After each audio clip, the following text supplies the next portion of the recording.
It's stable. It can play all points of the game. It has presence, in all points of the game as well. So I think Alliance should be happy with what they have. And on the flip side, D2 Hustlers, it's a very skirmishing type of lineup. The fluidity of Ember Mirana, it's always go for pickoffs.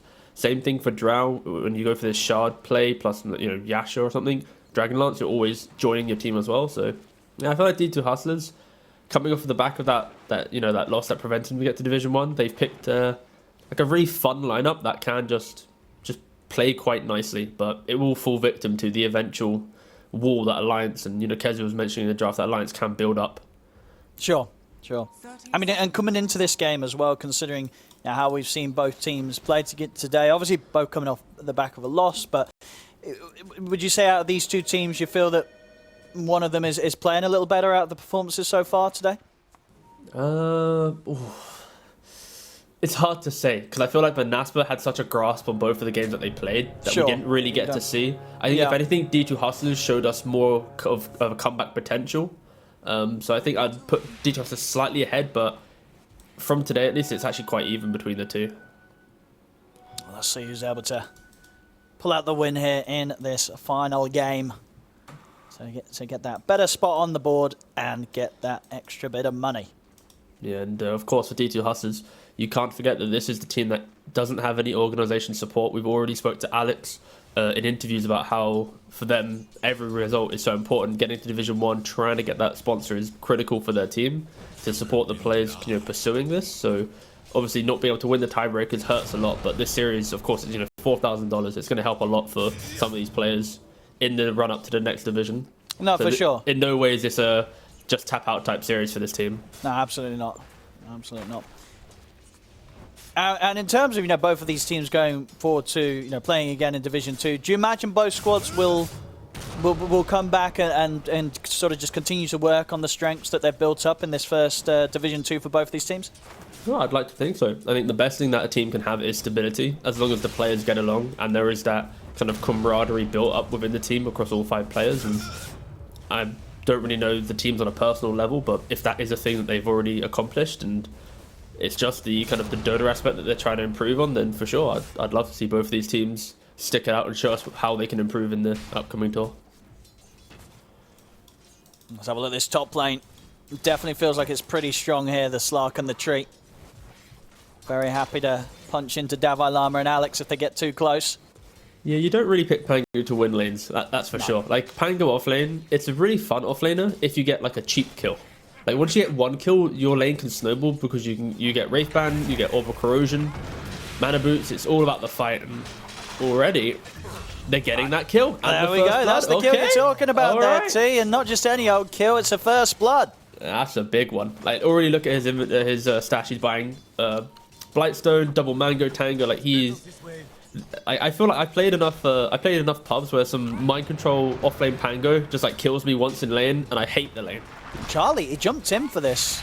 Okay, he's got the stick charges, so should be fine. And a fairy, yeah, he's good. It is rare to see Pangos actually get the kills because it's so hard. You're a pretty level dependent hero as well. It's why you naturally see the hero go mid. But yeah, a little bit of a blunder on the safe lane from Alliance, giving a bit of breathing room to what should be quite a weak lane from Hustlers. And I might get Alex here. Nice. Fairy fight. That'll save him. Nicely done there from Alex. Sitting very low still up on the top. Yeah, I'm looking at the resources, and I think eventually Hustlers will have to concede a little bit in this lane if they don't ship out the necessary regen. Because every time Alex shows, Hanskin throws out that grasp, already preventing him from entering the lane. And same thing for Devi. He's not actually entered the creep wave for the last wave or two, right? He's just been playing on swashbuckles and looking for the kills. But still, Hanskin has one objective, and that's just to punch Alex in the face. Charlie getting some good space to hit the creeps. Meanwhile, on the other side of the map, we've got Shad 12 for 0, S4 14 for 4. It's a little low. I mean, does this lane get to a point where they'll be able to sort of bully S4 out of this, or is S4 going to be feeling pretty solid down here? It's Drow into Tide naturally favours the Drow in most matchups. So I think S4 will eventually get kind of pushed out a little bit, unless Podlo and his Hoodwink is able to find some nice setups to pressure the Drow. Hoodwink's a really good hero at enabling melee offlaners to go against the kind of counter picks that normally get played against, just because you have a lot of kiting with your slow, with your Acorn shot, and the stun of the Bushwhack. But yeah, so far I think yeah, Shad's having a pretty good time. I'm not opposed to taking the occasional bounty. The thing is, the Drow never actually like kicks the Tide out of the lane. It just, as long as the Tide has good resource management, you both just kind of exist together.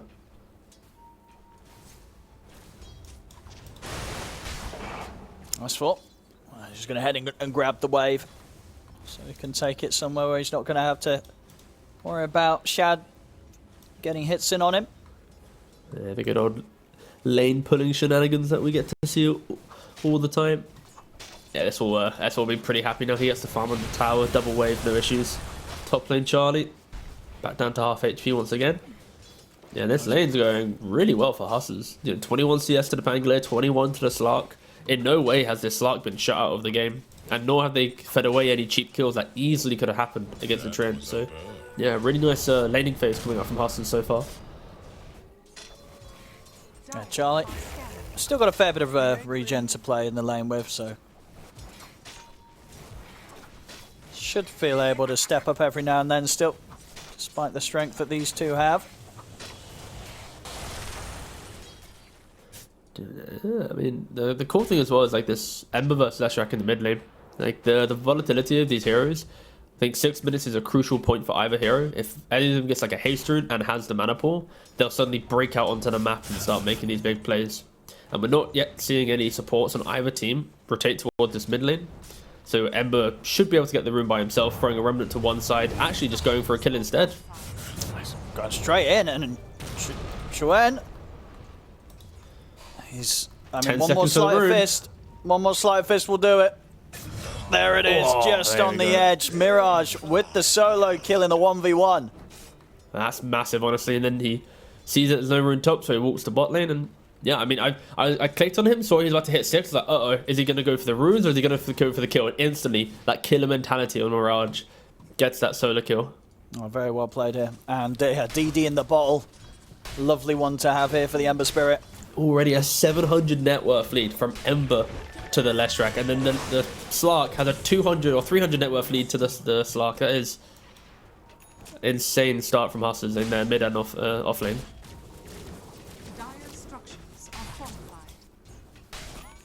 See bottom lane, Shad and Angel. Pretty low. Close supports from Alliance. Looking to get in on this. They'll get the catch on to Angel, and they'll step in towards Shad. Goes for the Gust TP play, and that will save him. Nicely done there by Shad. Yeah, like it's realizing that they can't play top lane, so they bring the support down to bot, try and give Charlie as much XP as possible. But look at Charlie. He shows himself for a second and already getting forced out. This is not the start that Alliance wanted. No, it's going to take some time here for the Slark to recover. Yeah, I mean, he's got decent CS, but you know, it's been getting bullied out the lane. He's not going to be able to easily find the 6. At least, yeah, unlike to get it before, like Davai Lama with the next few creep waves will have his own 6. And then there's definitely real threat that Hustlers could pose against Alliance on that top lane with a quick rolling thunder. Yeah, the key difference in these lineups is Alliance, they want to play a strong laning phase, set a formation where it's like, we farm here, and if you enter this, we then kill you. They don't really like playing from behind, where they have to throw out spells to save each other, because Slark doesn't really provide the damage. Tree and Tidehunter are enabling heroes, and then you're relying on Hoodwink and Leshrac to do everything. So when you're playing from behind with this type of lineup, it does feel really difficult, and items are your best friend, so time is your friend. For Hustlers, though, it's like, you get an early lead. Ember and Pangolier, these are often heroes that we talk about in the mid lane that break games in the first 20 minutes. And now that they've both had insane games, there is a window where this very skirmishing and fluid lineup of Hustlers can just do everything. But, you know, Davai Lama might get picked off. Yeah, good catch there from Ponlo. Really important from Alliance. Like, the way that I was setting up this narrative, it felt like Hustlers could have just hit a stride. So any key core kill right now will help Alliance alleviate that pressure. So yeah, nice moves there from Ponlo and Charlie. And with the haste rune, Mirage wasn't able to find anything. Unlucky with the chains connections. And down bottom, S4 Able to step in, Ravage onto Shad. TPs are coming in to help Shad out. And he'll still go down. Some good fights here from Alliance. Top to bottom. I mentioned the need of I mentioned the need of getting kills, and suddenly they killed Pango and Drow in a matter of seconds. Super important kills. Double armor. It's going to look to go for S4. There's a lot of creeps. Oh, indeed. So there's no chance of the arrow coming in to get the connection. And S4, some nice smooth moves here. Dodges the rotations of the Rolling Thunder. And we'll be able to walk this one off. Mirage will come in, gets the catch onto Hanskin. So they'll get one kill out of this, but they won't get S4. S4 stays safe. An incredibly awkward gank there.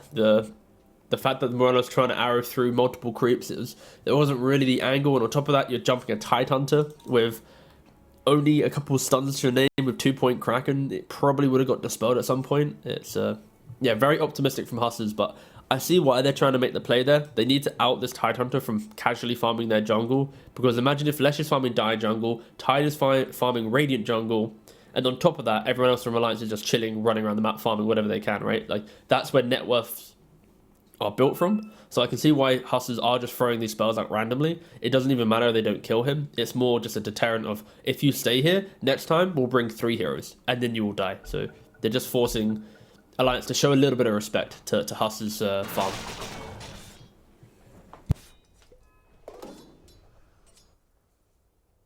Multiple pauses coming out here. Sound. First was lag, now was sound.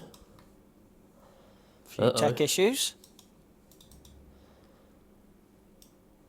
Yeah, luckily Alliance are at boot camp, so if one of the guys got an issue, they can just, Yeah, they can someone on the team, surely a tech kind of guy, right? Yeah. They might have a tech guy at the boot camp. Ooh, they might, yeah, it's true. Yeah. Get him on the PCs, fix them up. Hopefully he doesn't start playing though. That might have some issues. No, yeah, just fix the sound, please, mate. There we go. All sorted, all fixed. 3-3. Those couple of kills, as we say, from Alliance. Getting things back on even. 10 minutes in. Charlie able to farm nicely now, cleaning up the jungle. Got that max start packs, of course, and going for the Echo Saber first this game. And now, because of those kills, if you look at the net worth, Alliance is kind of all clumped up now as like middle pack, 4k gold, happily farming up together. Not really hitting the spells here. Chains into the missed arrow. Quick Quelling Blade there, though, from Mirage, making sure there's no tree to set up from the bushwhack. I feel like every time I look at S4, I'm like, how does he die in this game? Like, this Drow has like 3.5k gold. Like, she's not really at that threat. He's got triple gauntlets, plus a Hood of Defiance. Unless he's like egregiously out of position, where this Drow can just click, click, click the entire time. I feel like this is a pretty sturdy looking Tide at this point in the game.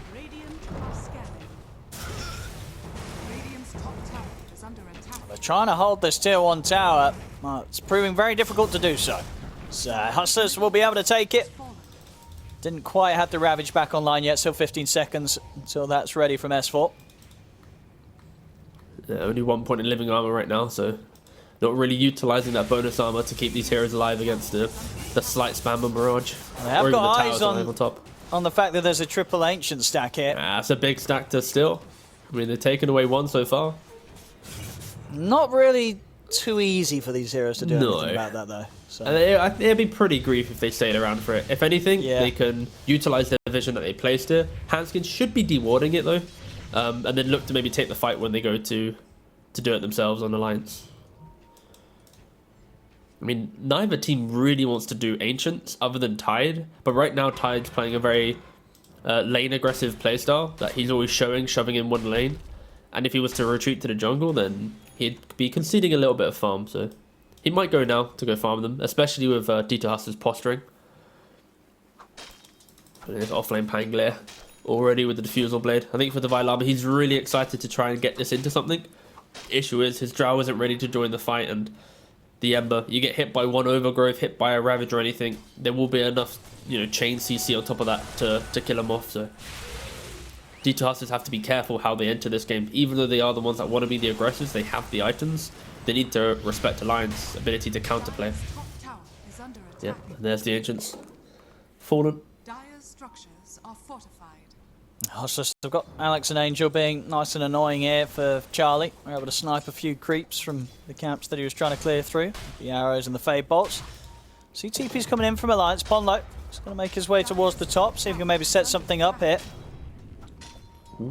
They will see those wards placed. They have a sentry in the trees. On Mirage. He's going to be able to scout out Handscan with the sleight of fist. Knows he's in the tree line. Ponlo try and run. He's able to turn with the bushwhack and the scurry into the tree line.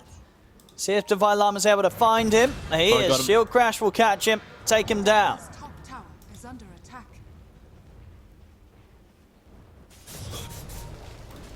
The Alliance is still here. They're still looking to see if they can take the fight. No TP on Ponlo when he respawns though. And Chuan's taking bottom tier 2. Meanwhile, this is a lot of moves happening on the map right now for Alliance. You have to be careful. S4 can die if he's all by himself. Diffusal Blade slow into the Rolling Thunder. They're not going to be able to get the angle for the arrow. Ravage comes out. Hansken has also got the overgrowth. There's good team fight control there from Alliance that allow them to take down 2 and maybe even Davai Lama as well. Charlie building up the Essence Shift stacks.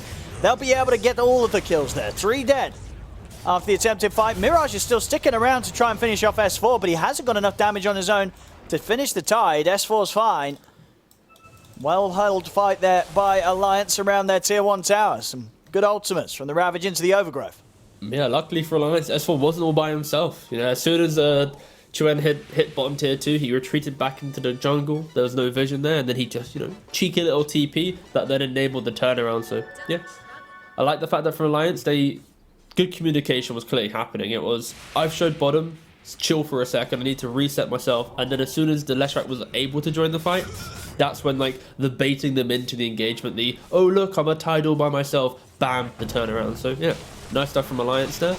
It's continuing to just kind of annoy Hustlers. They haven't allowed them to break the map at any point yet, and with heroes, you know, Pango, Ember, Drow, these are heroes that can just constantly take these fights, and they've not really been able to progress the map too well. Sure, mid tier 1 falls, but when you're not able to take this top tier 1 so cleanly at 15 minutes, it does scupper your ability to play the game. And you might be able to get it for free now with the no Ravage available, but still, it hurts if you're Hustlers. The fact it took you this long to finally break down this tower. And there it falls. Dire's top tower has fallen.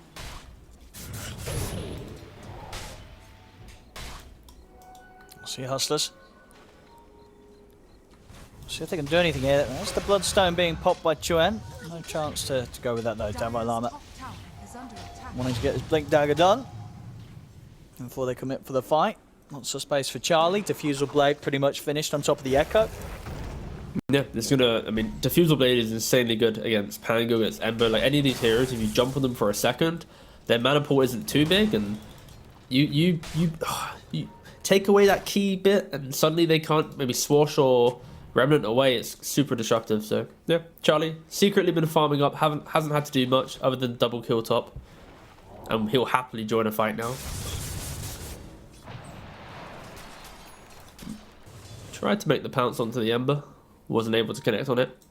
Probably would have actually died if he pounced, just because Ponlo was in the area behind.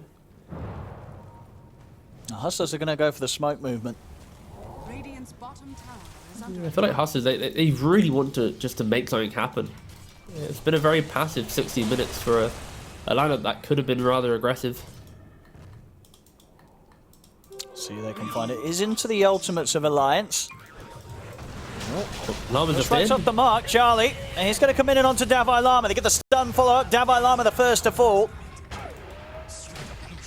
I'll get the sharpshooter hit onto Angel. Mirage under the cover of the Invis rune for now. Alliance, they're stepping forward. S4 looking for the opportunity to set up for a Ravage. Charlie gets in around the side on top of Angel, but not enough damage to kill Angel straight up. A couple of leaps and Angel's fine. He'll live.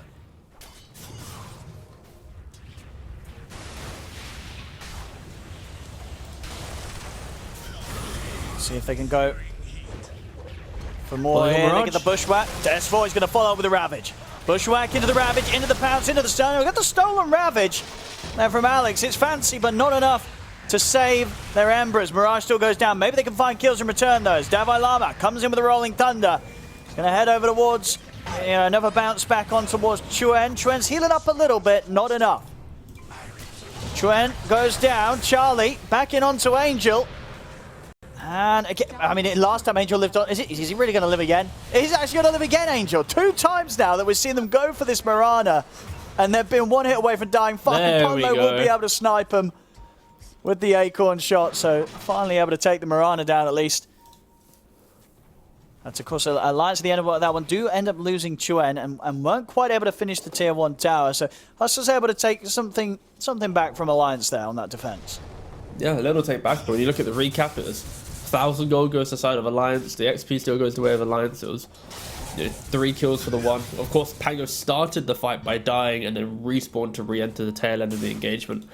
I think for Hustlers, they got to be very careful, especially with these initiations. Like Alliance, I mentioned it already, there's plenty of forms of counterplay in their lineup. Like pretty much every hero on Alliance, if someone jumps on top of them, they have a way of rebuttaling that moment of aggression. And yeah, Hustlers kind of showing a little bit of rashness to just get into Will they the get fight. away with this? I mean, they got a DD, so do it quick. They do it real quick, to be fair. They got Corrosion, they got the Lucky Shot, they got a DD, they got a Shard. Like, there is a scanner now. Alliance fully is aware of this occurring, but they're giving it up. Yeah, they can't stop it. They'll settle for trading for the tier 1 tower mid, and they'll get that. Hustlers, a nice opening there with the DD being found by Shad. Sets them up to take Roche and get that Aegis into the hands of Mirage. Oh, this is going to be even stronger for Hustlers now. Like, everything we've been mentioning, like, it's all just one big spell. So now imagine if Ember jumps in. If he uses an Aegis for the Ravage, now Hustlers can, like, swarm in after. So this Aegis was a really good call from them to give themselves some breathing room in a game that felt like Alliance was, slowly hitting that point where they would become unkillable. But we need to see Hustlers to start just dictate a bit more of the game right now. They've tried to make these plays, but it's not really hit their stride. I'd argue they might want to wait for Ember BKB, because then you have Aegis plus BKB. Issue is it's about 1,400 gold away, so can you... I guess actually you can. You can farm 1,400 gold in that time. In about 4 minutes. So yeah, they've got plenty of time to use both Aegis and BKB.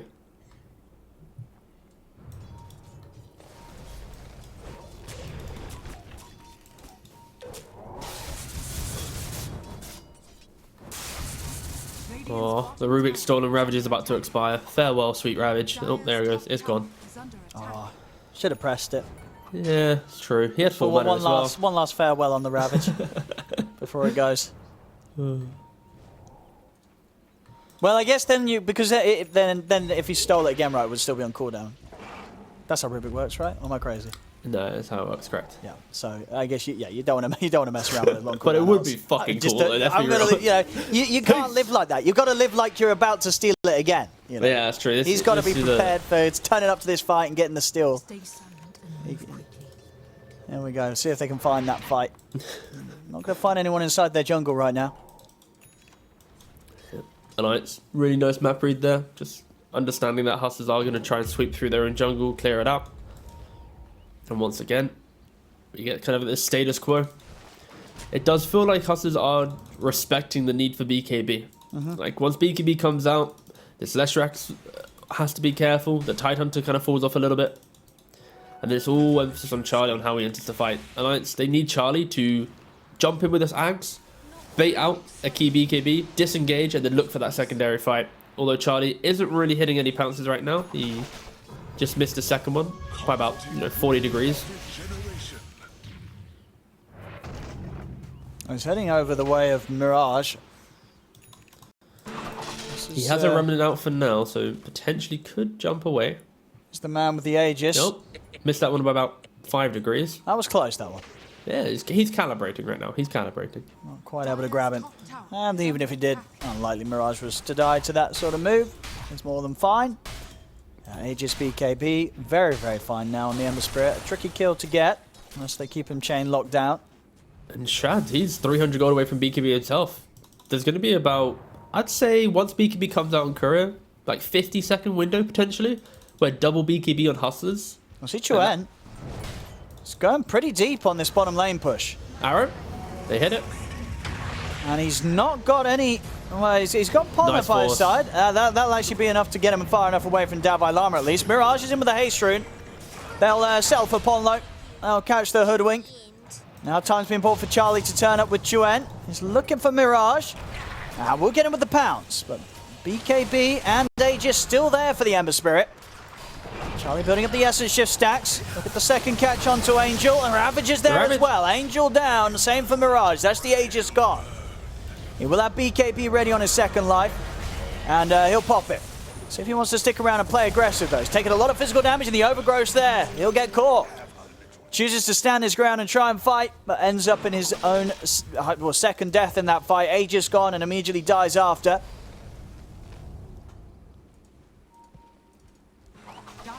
And Alliance, they're looking for more now. Yeah, the wraparound coming here behind the tier 2 tower. They've got their eyes on Alex. Shad is ready to try and help out with the multi-shot damage, but it isn't enough right now to stop Alliance from being able to finish off the Rubik and continue the pressure onto this tier 2 with the creep wave coming as well. So it's going to be a good timing. Tier 2 going down 23 minutes.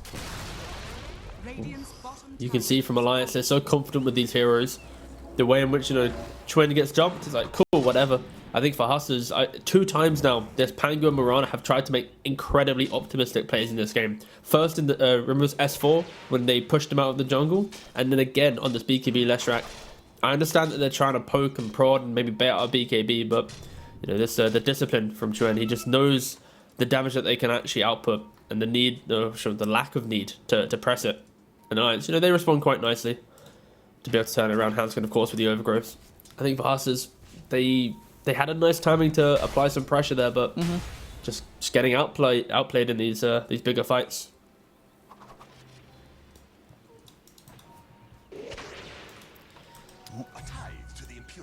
And Mirage has to be careful as well, even poking at Hansken.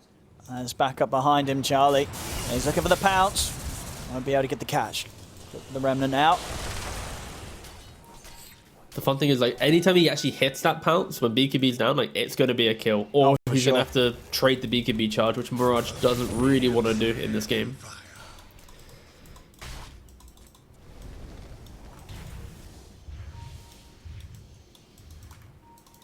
Now they're trying to find some sort of kill here, Hustlers, but Alliance making it very difficult.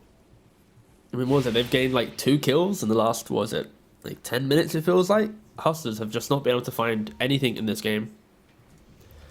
Alliance just dodging everything. And look at S4, right? He's got Greaves, he's got a pipe.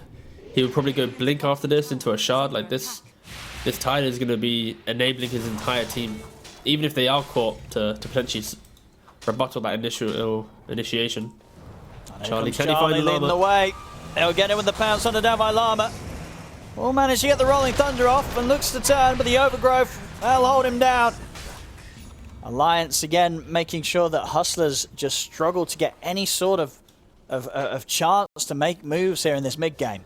Yeah. Already on the minimap, the lines are drawn from Chuen. It's like, guys, we just killed the Pango. Push out the top lane, push out the mid, let's get in their faces. Don't give them any room to farm. And just look at the minimap. Alliance, after a kill top, they've just swept across the entire map. They've occupied, nearly 75% of this map, it feels like. Really just choking out Hustlers, and that's why this net worth lead is building. And I love the fact that Hanskin did go for this blink rush. Oh, they found it. Alex. Nice quick kill for them. Kill. Charlie. Just thinking about stepping up towards Shad, but the Moonlight Shadow comes out. The Shadow Dance already used. He's going to be a bit more careful. Maybe not though with the backup of this team. They'll be able to force the BKB out from Shad. And maybe to look again. There's the Ravage. It's going to catch Mirage. Again, just catching the Ember Spirit very nicely here, Alliance. And also Angel is in trouble here. Alliance just cleaning up kills, and Hustlers, it just feels like they're losing sort of the flow completely. They're not able to achieve much at all, or if anything against Alliance at this point. Alliance, they're just completely controlling the game. Yeah, it honestly feels like the Hustlers having to go from the Manaspa loss straight away into this series. They just don't have the same level of, I guess, confidence. It feels like whilst Alliance, obviously they had the break, they saw the series, they've been able to, adjust, knowing kind of the reality of the situation. And your Hustlers, this isn't the Hustlers that we've seen throughout the DPC tour. It is rough, but Alliance, they have been improving non-stop, and this is a really good game from them at least. You see just the confidence that they're exuding from pick-off to pick-off. No, absolutely, full-on aggression here.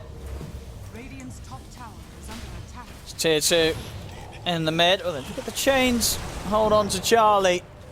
throw out a Remnant as well, but not wanting to jump in on this. They just struggling to sort of have the tools to deal with the Slark right now. 4-0-10. Charlie's going to be on his way towards the BKB. I mean, when he's got that done, he's going to be pretty much invincible this game with the lead that he has. Yeah, and Charlie, he did a really nice thing. He, of course, with the Echo Saber, he disassembled for Ags. He rebought the Echo Saber, then he disassembled again for the BKB. So every time he bought his items, it was always pushing towards his next aggressive item or his next item to allow him to play aggressively. So no, yeah, I like the way that Charlie's played. And don't forget, this is a Slark game where, realistically, how do they lock down a Slark to kill him off? They don't have a clean point and click stun. And if Charlie jumps in, as long as he puts Dark Pact, then he can quickly dispel the lift from the Rubik, let's say, or that's pretty much it. You rarely can rely on a Pangolier. So, you know, Charlie is playing as if he is unkillable, because he practically is, other than him misplaying on his own hero, but so far hasn't really been doing that. 4-0-10. I trust everyone was out of sight. Just running at them here.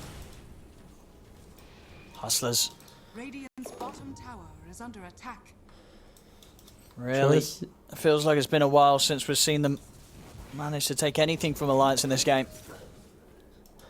It feels like they're just scrambling to get some farm on Hustlers and hoping for some big high ground defense where they get to enable Shad to A-click. Maybe a scenario where Charlie goes one pounce too far, gets to the maybe tier 3, tier 4 range, baits his team a little bit further, and that might give Hustlers the confidence to take a big fight. But as you see here, I don't think they're expecting to try and win any engagement. Angel picked off quite quickly, and Chad already, look, he's to mid lane. Mirage is like running to bot, like, don't worry guys, let's get some farm. And Roshan probably could fall to Alliance quite easily right now if they wanted to go there. Does have the shard available. Oh, for sure. I mean, and at the least, you know, even if they don't do it super quick, they know it's only going to favour them if Hustlers try and walk into a team fight. And Alliance more than ready to take any sort of action that gets sent their way. I think this shard you probably give to Charlie. He's doesn't have his own shard at the moment. I know it was in his quick buy, but yeah, you give the shard to Charlie and suddenly no one can die on this team. If his Leshrax jumped, you just throw the depth shroud on him and it makes it even harder. Like, you know, Ricky Marana combos, Ember Marana, if you just play Slark against it, it's so hard to play. Depth shroud is so important, and the value of Slark, you're seeing it here now. He's baiting out these BKBs. Like, there is no world where Charlie can actually kill him solo, right? But there is a scenario that if there's someone behind, so he has to respect it, he has to BKB. As Angel getting caught this time by Chuen. Continuing to just hold that top spot in net worth. Incredibly stacked on the Leshrac. Full Shiva's Guard done.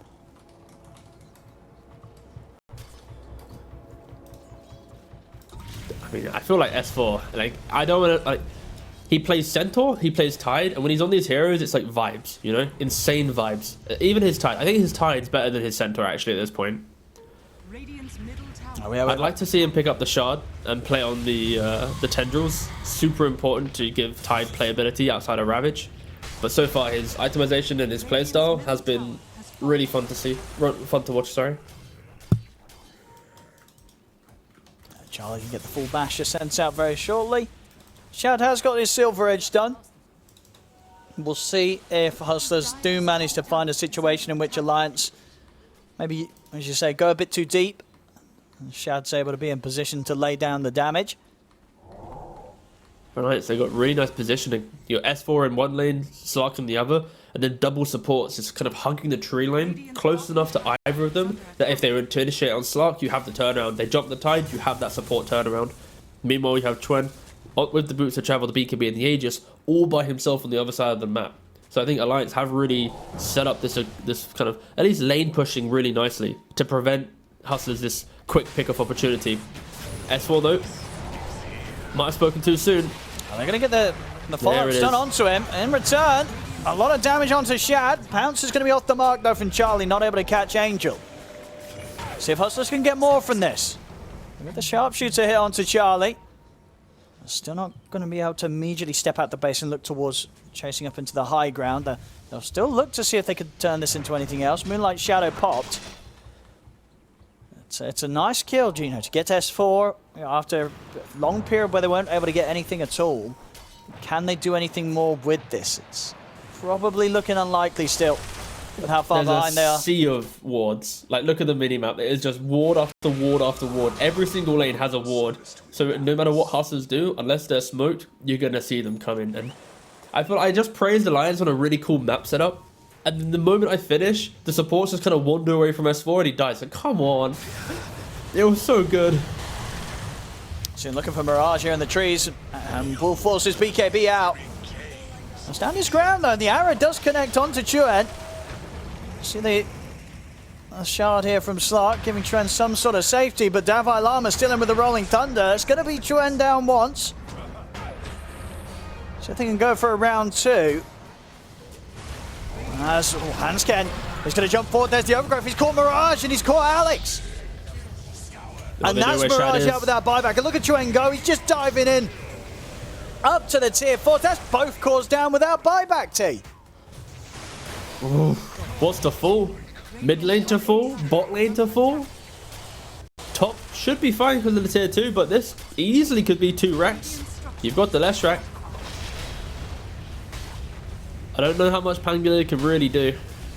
If Alliance wants to respect them, then maybe they back out after 1, but at this point, you test them a little bit. Straight in they go, looking for Davai Lama. They're going to get him. Essentially a team wipe here. Everybody dead on Hustlers. They've got Edict back up again, so they should be able to go to mid lane. A really good game from Alliance so far. It has been just a really solid performance. Move together, play together, enable each other through the aggression, poke out the BKBs, never allow Hustlers to connect on a smoke.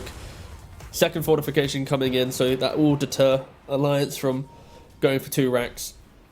Fully respecting that potential buyback.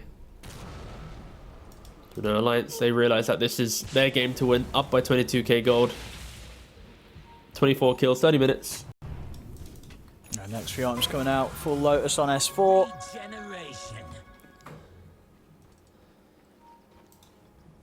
Chuen with this Shiva's an overwhelming blink. Yeah, absolutely massive. 25,000 net worth this game. Chuen's had some fantastic games here in Division 2, and this is another one of them. Just next levels of farm, really. I remember Hustlers in an interview that they said they shouldn't have lost to Alliance, and now they get to a best of 1 again. It's like they're going to lose to them again potentially. It's maybe, yeah, this is destiny. Alliance is actually just the better team. We'll see if they can close it out. But I mean, it's very convincing so far from Alliance. 23k lead, having quite the hold on this game. Oh, well, look at the arrow onto Ponlo. I'll step out the base to take him out.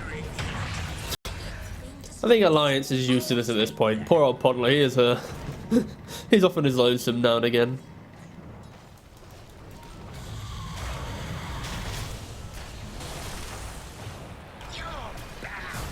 Charlie's in.